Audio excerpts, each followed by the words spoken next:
इसमें क्विकली जरा ये एक दो स्लाइड्स जो हमने की थी उनको क्विकली देखते हैं और फिर हम जाके डिस्कस करेंगे। अस्सलाम वालेकुम सर। वालेकुम सलाम बेटा।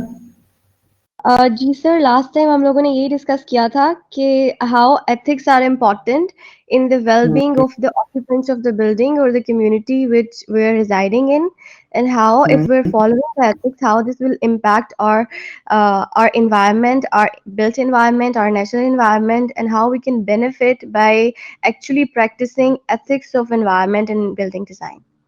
Good, good. Okay, anybody else wants to say something?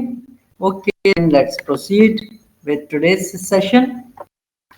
We live in a dirty, stressful, polluted world. Has levels of air pollution that frequently breach World Health Organization thresholds. Calcutta has levels of air pollution that exceeds the same threshold by 1 and sometimes 2 orders of magnitude. Every child attending a primary school in urban Britain experiences noise levels that damage the cardiovascular learning skills. The built environment is a powerful determinant of who gains and who loses in the distribution and redistribution of positives and negatives. बेटा इसमें quickly मैं इसको उर्दू में भी थोड़ा सा कर लेता हूँ कि इसमें कलकत्ता और लिवरपूल आई है, ब्रिटेन की ओवरऑल आई है, नॉइज है, और इसमें कुछ मैंने एक्सप्लेन भी किया था लास्ट टाइम। ये Calcutta is developing country, India की एग्जाम है, और ब्रिटेन ऑफ कोर्स कंट्री है, तो दोनों जगह there, but the nature of the problem is different. Developed world की हम बात करते हैं तो वहाँ नॉइज जैसी चीजें आ रही हैं, और जहाँ डेवलपिंग वर्ल्ड की बात कर रहे हैं तो वहाँ हमारी छोटे लेवल की चीजें आती हैं, जिसमें हमारे यानी जिस तरह से एयर पोल्यूशन है, इसी तरह से हमारी इस तरह की चीजें आती हैं। What is surprising and insightful is the realization that we have a total design failure on our hands. तो इसमें हम बात कर रहे थे, इसमें काफ़ी हमने डिस्कस भी किया था कि ये जितनी चीज़ें हैं अक्सर हमारी अपनी पैदा करदा हैं, और मैं आजकल अपनी क्लासेस में कोरोना को बहुत ज़्यादा रेफर करता हूँ कि कोरोना से बहुत सारी चीज़ें हमें क्लियर हो रही हैं। ओके, इसमें ज़्यादा आप नहीं करते क्योंकि लास्ट टाइम कर चुके हैं, नई स्लाइड्स में हम डिस्कस करेंगे। Built environment does not take account of the needs of children or the elderly. It does not produce intrinsically healthy environment, indoors, outdoors, and it has evolved in a manner that has obliterated place distinctiveness and place identity. तो इसमें ये चीज़ें हैं कि ख़ास तौर पे जो प्रॉब्लम्स हैं वो एल्डरली के लिए, बूढ़े लोगों के लिए और चिल्ड्रन के लिए वो प्रॉब्लम्स ज़्यादा हैं। उसकी कुछ रीजंस हैं कि इनकी रेजिस्टेंस कम होती है। Alright, the vast majority of our urban environments, urban पे हमने काफ़ी बात की थी, इस स्लाइड के बाद फिर आगे डिस्कस करेंगे इंशाल्लाह। The vast majority of our urban environments are dirty and dangerous. The danger is multifaceted and interlinked. Traffic danger deters local residents from using their streets. They are afraid of the danger, particularly when lorries are present, and they will avoid using the streets or road as social space. This people reduction effect then feeds into danger of other kinds, so-called stranger danger. ये हमने कुछ discuss किया था। इसमें आ रही हैं बातें कि भाई ये एक तो अर्बन एनवायरनमेंट में ये चीज़ें ज़्यादा होती हैं, और फिर ये है कि इंटरलिंक्ड भी हैं और इनके मल्टीफेसेस हैं, और ये डिस्करेज करते हैं लोगों को सोशल एनवायरनमेंट। फिर हमने उसको सोशल प्लेस को डिस्कस भी किया था। तो ये चीज़ें हम थोड़ा सा आगे चलते हैं। The transformation of social space into an increasingly narrow kind of circulation space as ecology is changes.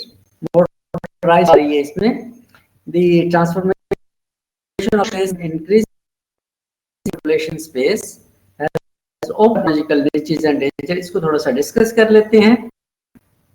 बेटा आप लोग चूंकि आप पोस्ट ग्रेजुएट हैं, तो मैं इसमें एनकरेज किया करता हूँ कि सबसे पहले मैं आपका नॉलेज लूँ कि ऑलरेडी आपके पास क्या नॉलेज है, फिर उसमें कुछ ऐड करें। This is my way of teaching in two classes हमारे पास और भी चूंकि टूल हमारे पास व्हाइट बोर्ड भी होता है तो कई दफा हम उसको यूज हैं। अनफॉर्चुनेट हम ऐसा नहीं कर सकते। मैं आपको कर लेता हूँ होपफुली यू कैन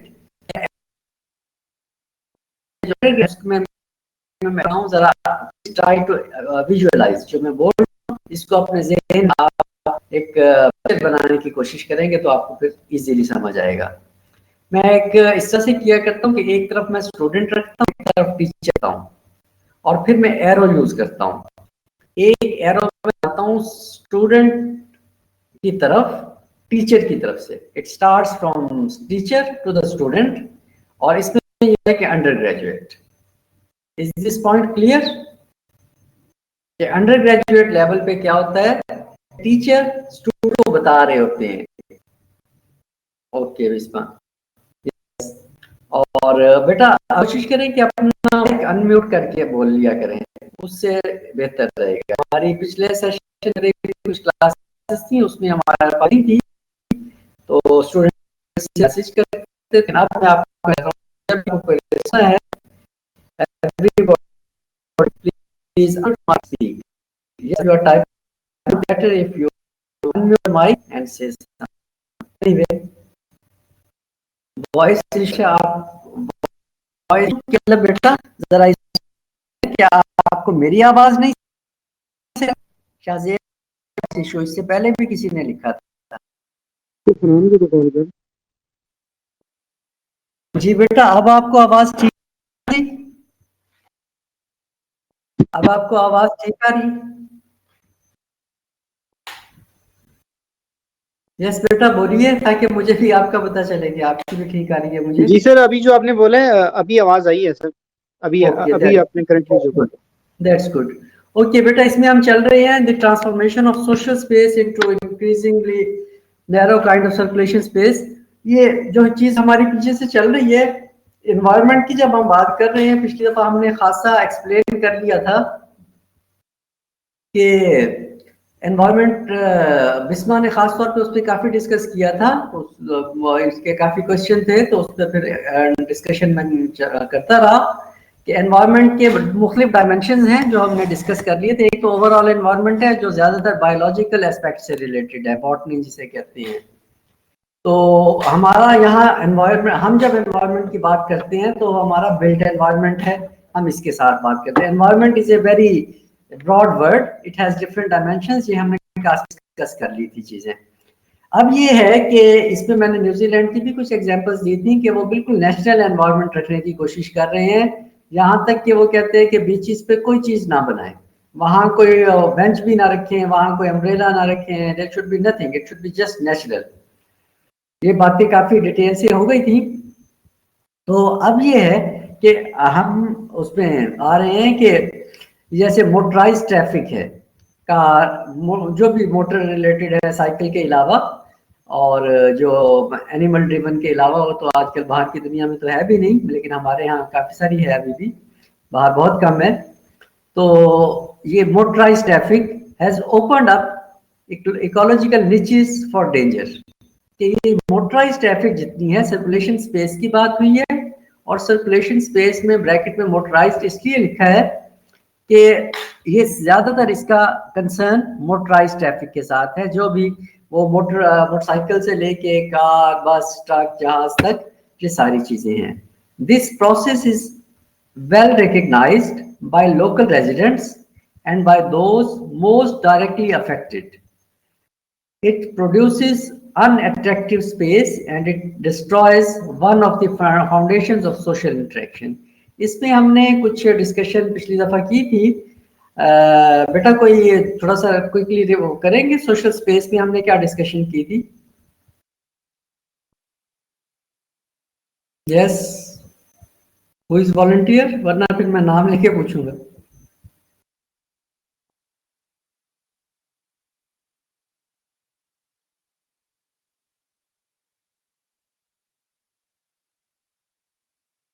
यस बेटा, अपना माइक अनम्यूट करके बोलिए। जी सर, लास्ट टाइम हमने डिस्कस किया था कि जो सोशल स्पेसेस है हमारी, जिसमें हमारे टाउनस्केप्स हैं, हमारे नेबरहुड हैं, जो अब श्रिंक होते जा रहे हैं बिकॉज़ ऑफ अर्बनाइज़ेशन। और फिर अर्बनाइज़ेशन की डेफिनेशन पे हमारी बात हुई थी कि आपने कहा था कि इट्स नॉट नेसेसरी कि रैपिड जो है माइग्रेशन हो और पीपल बहुत ज़्यादा जो है वो बल्क्स में मूव करें तभी अर्बनाइज़ेशन होगी। If there is a lot industrialisation तो वो अर्बनाइज़ेशन ही है। और उसके बाद जो हमारी स्पेसेस हैं, हमारी बिल्ट स्पेसेस हैं, उनके बारे में बात की थी कि हम लोगों ने सोशल स्पेसेस को इग्नोर कर दिया है और जो एथिक्स है हमारे इन्वायरमेंटल एथिक्स, उनको हम मिस कर देते हैं while designing the built environment. और फिर आपने टाउनस्केप्स के बारे में हमें बताया था और सोसाइटीज जो हमारी बन रही हैं उन सब के बारे में डिस्कस किया था कि मॉडर्न सोसाइटी में हमें एथिक्स को अब ज़्यादा प्रैक्टिस करने की ज़रूरत है। Good good good, very well.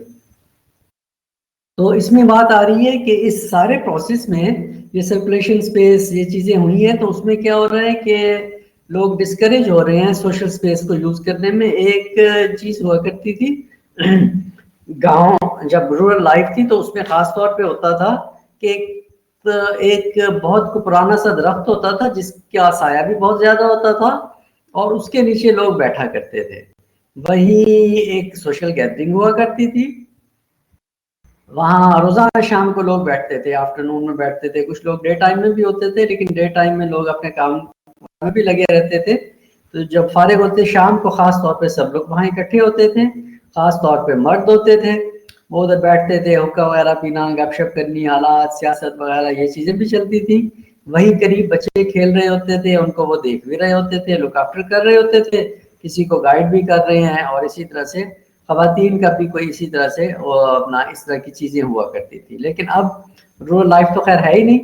और अर्बन में भी ये है कि ये चीजें इसी तरह से अर्बन में अगर हम देखें कि अर्बन का जो स्टार्ट था उसमें भी ये था कि लोग कहीं ना कहीं गली कूचे में थोड़ा बहुत बैठ भी जाया करते थे।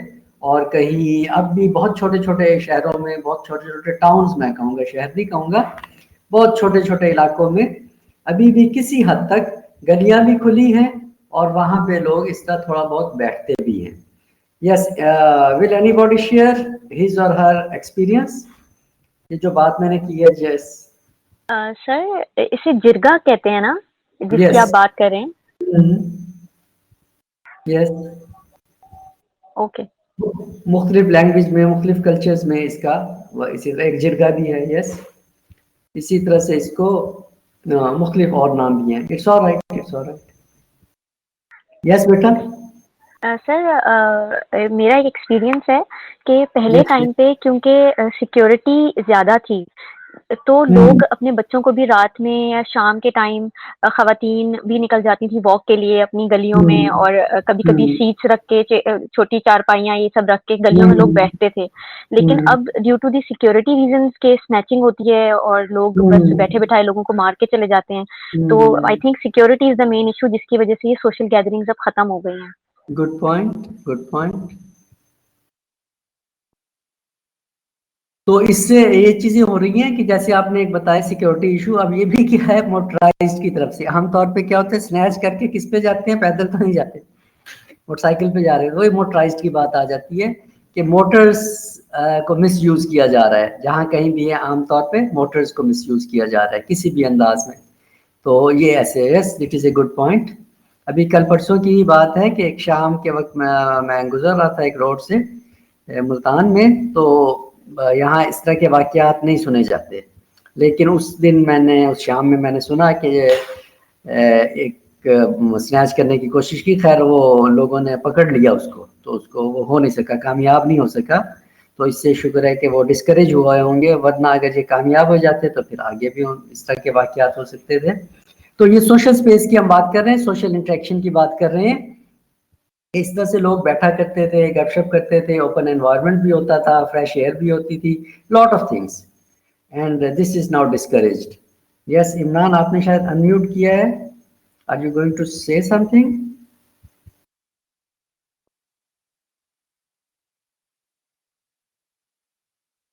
Anybody else? बेटा खुद पार्टिसिपेट किया करें। सईद, अदील, यस बेटा।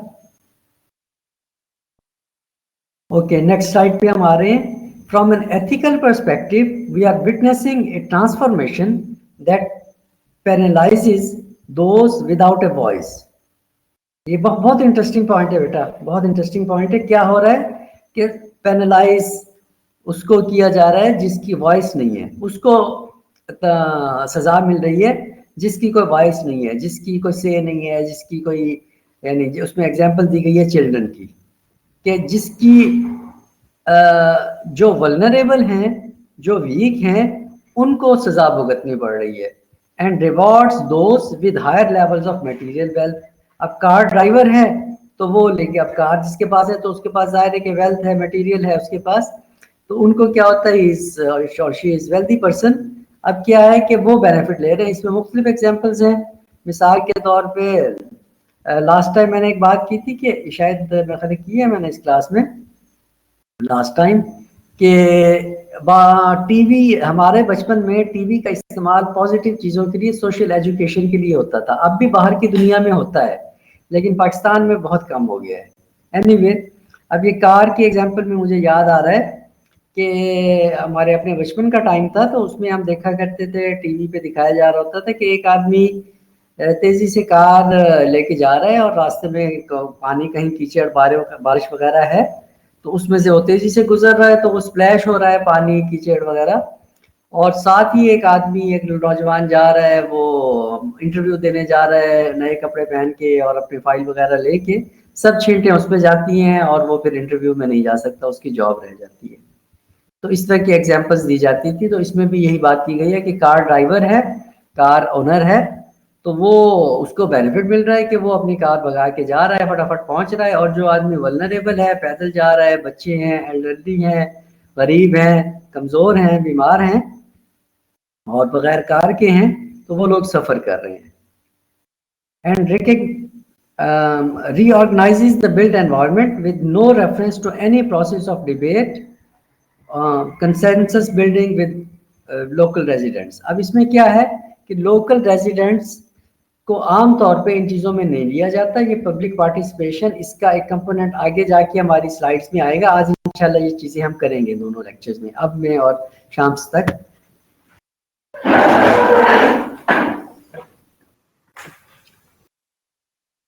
Yes, students, sorry there was some problem. Do you hear me now? मेरी आवाज आ रही है आपको? जी सर। यस सर, आ रही है। सॉरी बेटा, आई एम रियली सॉरी, कोई प्रॉब्लम थी मेरे यहाँ पे। Okay, reading this slide we had already discussed a little and let's continue. ये बात हो रही है कि एथिकल पर्सपेक्टिव के हवाले से कि हो क्या रहा है कि यहाँ पे जो लोग वल्नरेबल हैं, जो लोग वीक हैं, उनको सजा भुगतनी पड़ती है और रिवार्ड्स उनको मिलते हैं जो स्ट्रॉन्ग हैं। तो एथिक्स की बात यही आती है कि वहाँ ये होता है कि जिस बंदे का जो राइट है उसको वो नहीं मिल रहा होता। वहाँ हम एथिक्स की बात करते हैं कि भाई एथिकली हमें उस बंदे को उसका राइट देना चाहिए। सर्वाइवल ऑफ द फिटेस्ट तो चलती है कि जो आदमी स्ट्रॉन्ग है उसको मिलेगा बेनिफिट, दिस इज अंडरस्टूड, इसमें तो कोई देयर इज नो एम्बिग्विटी। लेकिन एथिक्स की बात वहाँ होती है कि एक ऐसा सिस्टम होना चाहिए कि जहाँ पे जो वीक आदमी है उसकी हक तलफी ना हो, उसको भी उसके राइट्स मिलने चाहिए। Any confusion, any problem at this point? जो लोग नए आए हैं बेटा, फातिमा, हिना, हम्माद, यस, किसी को कोई कंफ्यूजन हो इस पॉइंट के हवाले से?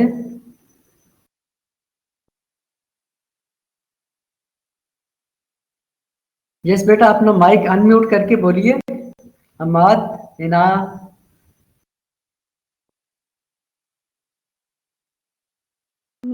नहीं सर, कोई कंफ्यूजन नहीं है।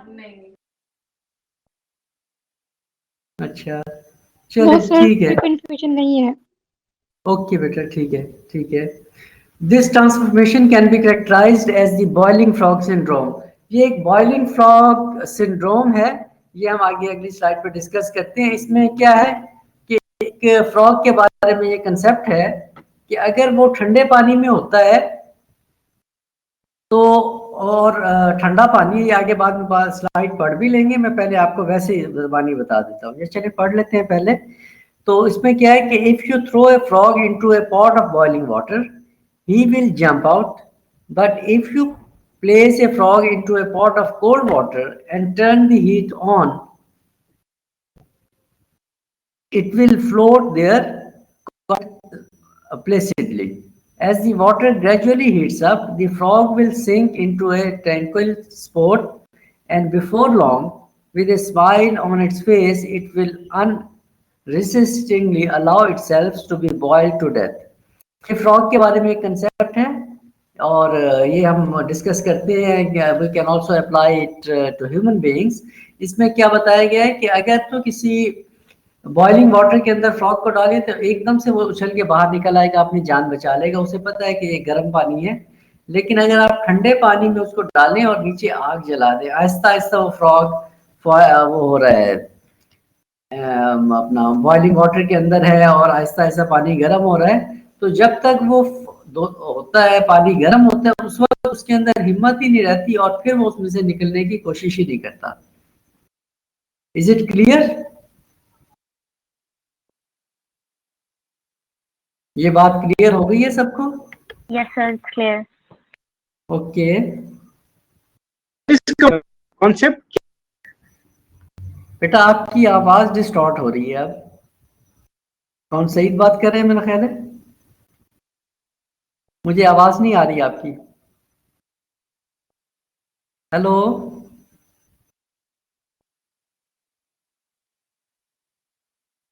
सही दोबारा बोलिएगा या फिर लिख दें, आप मैसेज लिख दें।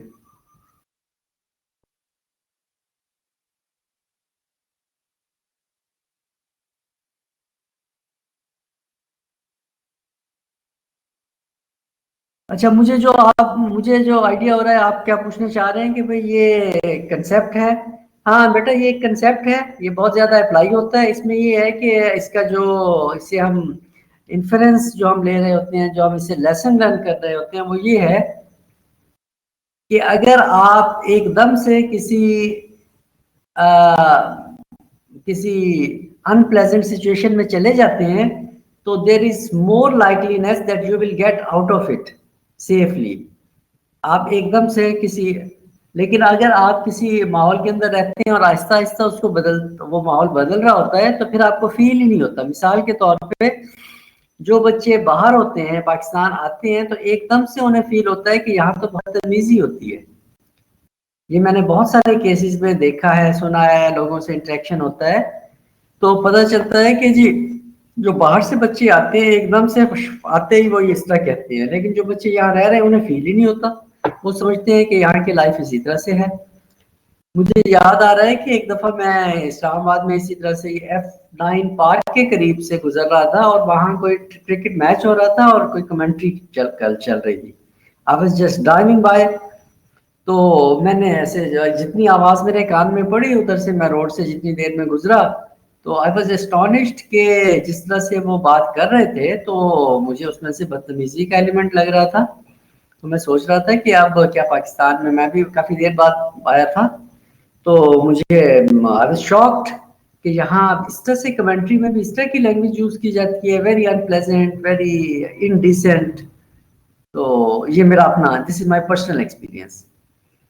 लेकिन जो लोग यहाँ रह रहे हैं उनको शायद ऐसा फील ना होता हो कि वो तो आहिस्ता आहिस्ता चेंज हुई हैं चीज़ें और होते होते they are just used to it. So this is the concept. Is this concept clear कि आप एक डिफरेंट एनवायरनमेंट में आते हैं तो क्विकली आपको फील हो जाता है, लेकिन अगर एक एनवायरनमेंट में आप हैं और वो आहिस्ता आहिस्ता चेंज हो रहा है तो आपको फील नहीं होता। Yes Hamad, are you going to say something?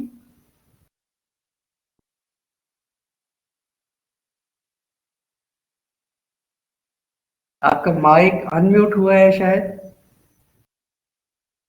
सही, आपका भी, या पता नहीं आप लोग ऑफलाइन हो गए हैं। यस बेटा, कोई बोलेगा? अदील, क्लियर हो गया ये पॉइंट?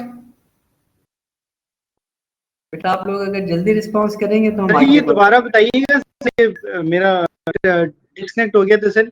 ये फ्रॉग के बारे में क्या बताया था? हाँ, फ्रॉग के बारे में ये है कि अगर किसी फ्रॉग को उठा के एकदम से बॉइलिंग वाटर में, गर्म पानी में डाल दें, तो वो छलांग लगा के बाहर निकल आता है। ठीक है सर। ठीक है, लेकिन दूसरा इसमें है कि अगर किसी फ्रॉग को एक नॉर्मल वाटर में डाला जाए, कोल्ड वाटर कह लें, नॉर्मल कह लें, और उस पानी के नीचे आग जला दी जाए, अब क्या होता है कि फ्रॉग उसके अंदर वो कंफर्टेबल है शुरू में, और आहिस्ता आहिस्ता पानी गर्म हो रहा है, तो जब तक पानी गर्म होता है दोबारा बॉइलिंग तक पहुंचता है, तो फ्रॉग के अंदर इतनी हिम्मत ही नहीं रहती और फिर वो उसमें से निकलता नहीं है, फिर उसी में मर जाता है। क्लियर हो गया? जी सर, ठीक है सर, लेकिन इसका कॉन्सेप्ट का मतलब क्या है? हाँ, कंसेप्ट का मतलब ये है कि अगर आप किसी अनप्लेजेंट सिचुएशन में एकदम से जाते हैं, अनयूजुअल एक डिफरेंट सिचुएशन में एकदम से आप जाते हैं, तो there is more likeliness that you will observe it and you will react to it. इस पे मैंने एक मिसाल मैंने दी थी कि बाहर के मुल्कों में बच्चे बहुत ज्यादा वेल मैनर्ड होते हैं, इस तरह से होता है, वहाँ ट्रेनिंग ऐसी होती है, कम्युनिटी में भी, स्कूल में भी, व्हाटएवर। तो मैंने बहुत सारी फैमिलीज के साथ चूंकि मेरा इंटरेक्शन रहता है, तो मुझे ये फीडबैक है कि कई फैमिलीज में बच्चे जब पाकिस्तान आते हैं तो आते ही वो ऑब्जर्व करते हैं कि यहाँ तो बहुत मिसबिहेव कर रहे हैं बच्चे भी, इवन स्कूल में टीचर्स भी, और इस तरह से ये हमने कई लोगों से सुना। अब ये एग्जाम्पल है कि एक फ्रॉग को कोल्ड बॉइलिंग वाटर में डाल दिया तो उसे फौरन ऑब्जर्व हो गया कि ये चीज है। ठीक है, यहाँ तक। अगली बात इसमें फिर ये है कि जो बच्चे यहाँ ऑलरेडी रह रहे हैं वर्षों से, कभी बाहर नहीं गए, तो वो उनको फील ही नहीं होता कि यहाँ कोई बदतमीजी हो रही है, वो कहते हैं बस दिस इज द लाइफ। तो ये बात है कोल्ड वाटर की, पहले वाली बॉइलिंग वाटर की थी और ये दूसरी वाली कोल्ड वाटर की है कि इसी माहौल में थे। हालांकि ये माहौल पहले तो बुरा नहीं होता था, लेकिन लोगों ने यहाँ इतना जो भी चीजें हुई हैं, no need to discuss it in detail, जो भी चीजें हुई हैं, तो उसके साथ यहाँ पे ये एलिमेंट्स आ गए, बदतमीजी, मिसबिहेव, जो भी चीजें हमारे कुछ पहले पे डिस्कशन हुई है, तो जो लोग यहाँ रह रहे हैं उनको फील ही नहीं होता। क्लियर? जी सर। गुड, आगे चलें। जी सर। ओके, अब आगे उसी एग्जांपल को हम इस पे अप्लाई कर रहे हैं ह्यूमन सब्जेक्ट में। In the case of the human subject and the built environment we are in more trouble than the frog. आगे कि फ्रॉग को ट्रबल है, अब हमें क्या ट्रबल है? Every aspect of our daily lives is reflected to represent the joys of the rising water temperature. कि इसमें पूरे एनवायरनमेंट को हम एक वाटर का एनवायरनमेंट कह रहे हैं, और उसको जो उसके अंदर प्रॉब्लम्स आ रही हैं, जो उसके अंदर जिसे आप कह लें पोल्यूशन आ रही है, जो उसके अंदर डिस्टर्बेंस आ रही है, मुख्तलिफ किस्म की अनप्लेजेंट चीज़ें आ रही हैं एनवायरनमेंट में, उसको हम कह रहे हैं कि जैसे पानी का टेम्परेचर राइज हो रहा था, तो इसी तरह से हमारे एनवायरनमेंट का, सोसाइटी का टेम्परेचर राइज हो रहा है, अनप्लेजेंट हो रहा है। क्लियर? अच्छा, ओके, आगे हम चल रहे हैं एक कार ओनरशिप की एग्जांपल लेते हुए। Car ownership. Excuse me, जी बेटा। sir, can we get soft form of the book of ethics and built environment? Sorry, sir मैं कह रही हूँ कि हमें सॉफ्ट फॉर्म में बुक मिल सकती है एथिक्स एंड बिल्ट एनवायरनमेंट की, जो बुक हमारे पास है। लेट्स सी जी कहीं से आप किसी के पास है, इस पर किसी ने सर्च की है? एनीबॉडी? थोड़ा सा सर्च कीजिएगा तो इसको देखेंगे फिर। ऑलराइट,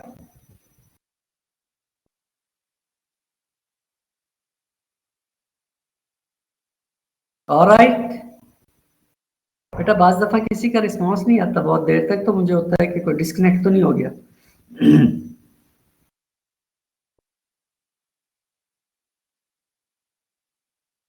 सर हम डिस्कस कर लेंगे ऑनलाइन, अगर अवेलेबल हुई बुक तो फिर हम देख लेंगे आपसे, वरना हाँ, डिस्कस कर लेंगे अदरवाइज। Yes good. अच्छा, अब ये कार ओनरशिप की एग्जांपल आ रही है कि car ownership and use deliver freedom and mobility. ये कार है, खुली सड़क है, अच्छी सड़क है, उस पर तेजी से चलेगी, but not congestion, pollution, cancer, concrete, car parks and cities dedicated to the movement of vehicles and not people. अब क्या है कि कार ओनरशिप है, यूज है, डिलीवर, इससे फ्रीडम मिल रही है, मोबिलिटी मिल रही है, लेकिन यूजर्स इसमें दूसरा एस्पेक्ट भी आ रहा है कि इससे कंजेशन भी हो रही है, पोल्यूशन भी हो रही है, और इससे किस तरह से ये कार पार्क्स, पार्किंग लॉट्स, तो किस तरह से वो एडवर्सली अफेक्ट भी हो रही हैं। Roads are improved, never just widened.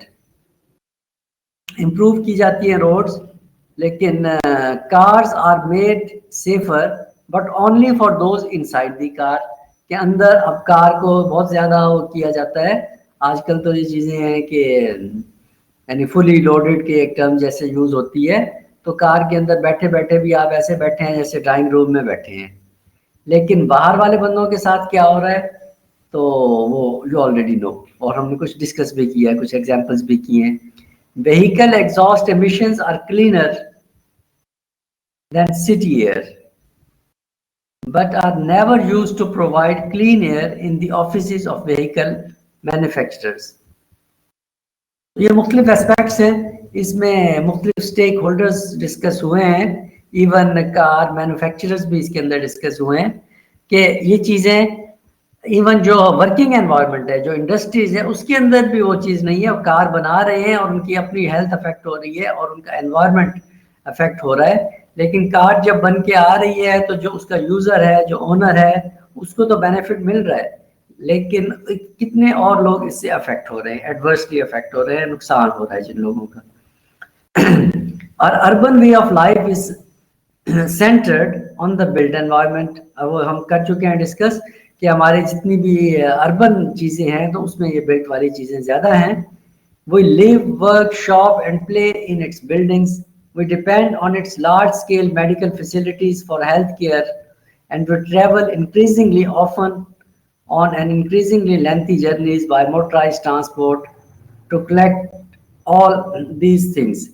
अब क्या है कि हम जो हमारे अर्बन एनवायरनमेंट है उसके अंदर ये चीज़ें ज़्यादा है कि हम गाड़ियों का इस्तेमाल करते हैं, और इसी तरह से हम उसके लिए, हम किसी भी चीज़ के लिए, इवन एक्सरसाइज करने के लिए जा रहे हैं, अपनी हेल्थ इंप्रूव करने जा रहे हैं, उसके लिए भी गाड़ी पे जा रहे होते हैं, वहाँ जाके फिर जॉगिंग करते हैं।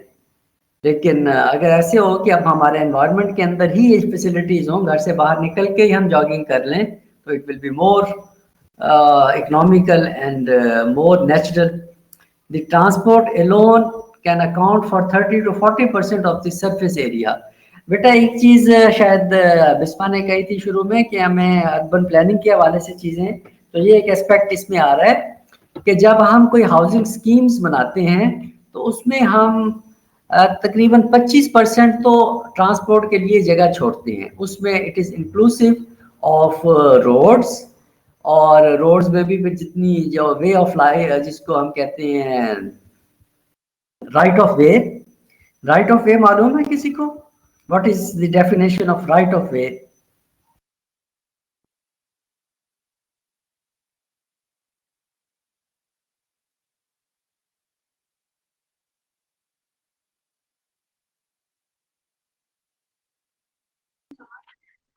सर ये जो टोटल मतलब की विड्थ होती है रास्ते के लिए, उसको राइट ऑफ वे कहा जाता गुड है। Good, yes.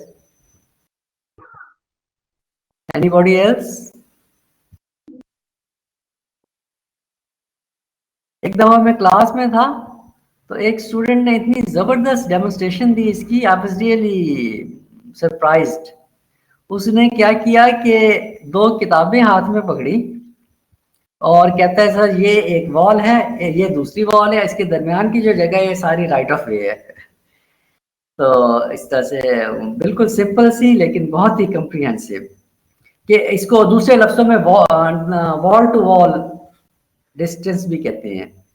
तो वही उसने बात उसमें की, उसने 2 किताबें पकड़ ली, उसने कहा ये दोनों एक साइड की दीवार है, दूसरी साइड की दीवार है, दरमियान में जितना ये राइट ऑफ वे है। तो वही बात है आपकी कि इस तरह से कि जो भी हमारी सड़क होती है उसमें दोनों तरफ चूंकि बिल्डिंग्स होती हैं, तो एक बिल्डिंग की दीवार से लेकर दूसरी बिल्डिंग की दीवार तक दरमियान में जितनी जगह है उसमें से कुछ तो होती है पेव्ड होती है, कंक्रीट होती है आमतौर पे, अपना ये बिचुमन वगैरह होती है, तो उसके अलावा कुछ ओपन स्पेस होती है, कुछ ग्रीन सा पैसेज होते हैं, तो it all is included in right of वे।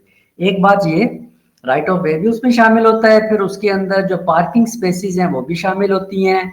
इसी तरह से इसको लार्जर स्केल पे जाएं तो फिर इसमें कहीं कोई पेट्रोल पंप देना है, छोटी कॉलोनी में तो नहीं होगा, लेकिन जब हम सिटी लेवल पे करते हैं तो उसमें फिर ये चीज़ें भी आती हैं। फिर इसी तरह मेट्रोपॉलिटन लेवल पे आते हैं, तो अगर हम उसके अंदर सपोज कोई दे रहे हैं, मेट्रो दे रहे हैं, कोई उसके अंदर हम बस रैपिड ट्रांजिट दे रहे हैं, कोई भी ऐसी चीज़ें दे रहे हैं, तो वो सारी की सारी शामिल होती हैं। और फिर यहाँ परसेंटेज भी बढ़ जाती है।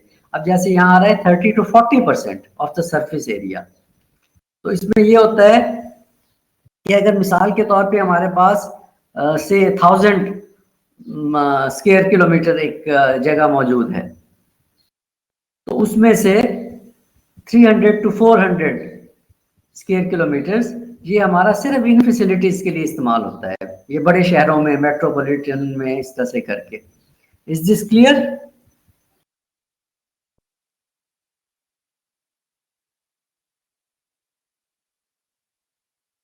आप लोगों के रिस्पॉन्स ज़रा देर रात में आते हैं तो फिर उसमें भी खासा टाइम लग जाता है। ओके, एनीवे ठीक है। तो इसमें ये है कि अपना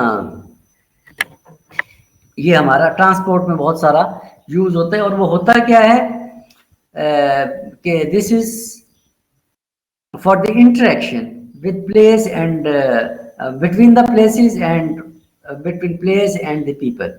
ये हमारा ट्रांसपोर्ट पे जितना एरिया यूज होता है, तो किस लिए यूज होता है कि प्लेसेस को आपस में कनेक्ट करने के लिए, कि ये रेजिडेंशियल है, ये हेल्थ है, ये रिक्रिएशनल है, व्हाटएवर, और इसी तरह से ये है कि लोगों को वहां तक पहुंचाने के लिए।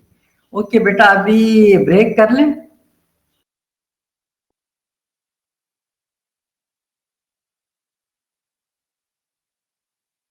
वैसे तो आपकी 4:30 से ब्रेक होती है। Okay okay, so let's have a break और 4:45 पे फिर कंटिन्यू करेंगे।